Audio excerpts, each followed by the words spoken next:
భార్యకి టైం ఏం లేదనుకోండి, భర్తకు టైం ఏం లేదనుకోండి, ఆ టైం బట్టుకెళ్ళి వేరొకరికి ఇస్తారు. గుర్తుపెట్టుకోండి. ఇస్తే ఏమవుతావు?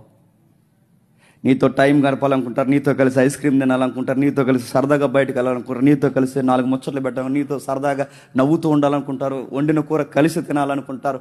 ఈ టైం నువ్వు ఏది ఇవ్వకపోతే ఆ టైం బట్టుకెళ్ళి టీవీకైనా ఇస్తారు, ఆ టైం బట్టుకెళ్ళి పక్కింటోళ్ళకైనా ఇస్తారు, ఆ టైం బట్టుకెళ్ళి ఇవ్వకూడని వ్యక్తులకి ఇచ్చారో అయిపోయింది కాపురం. అంతే.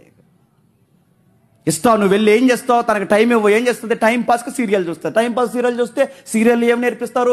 ప్రకటన గ్రంథం పలానా అధ్యాయంలో ఇలా ఉందని చెబుతారా?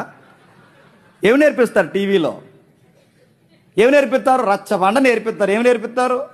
సీరియల్ నేర్పిస్తారు. సీరియల్ ఏమి నేర్పిస్తారు? అత్తకి ఎలా కౌంటర్ వేయాలి, భర్తకి ఎలా నైస్గా అబద్ధాలు చెప్పాలి, ఎలాగ విలన్లా యాక్ట్ చేయాలి, అది నేర్పిస్తారు టీవీల్లో. అవన్నీ నేర్చుకుంటుంది నీ భార్య. పక్కింటికి వెళ్ళి కూర్చుంటే ఆ పక్కింటి వచ్చి కుదిరైన మాటలు మాట్లాడతారు. ఆ ఈదులో అలాగంట, ఈ ఈదులో ఎలాగంట, వీళ్ళ ఇంట్లో ఎలాగంట, ఈ చెత్త అంతా చెప్తారు. మనం అలా ఉంటే లూజ్ అయిపోతాం, మనం ఆడుకులా ఉండకూడదు, మనం కంట్రోల్లో ఉండాలి, మనం అడగాలి, నిలదీయాలి అనగాని ఇప్పుడు పెద్ద విప్లవకారుల ధైర్యపడి ఇంటికి వచ్చేసరికి నువ్వే ఇచ్చావు టైం.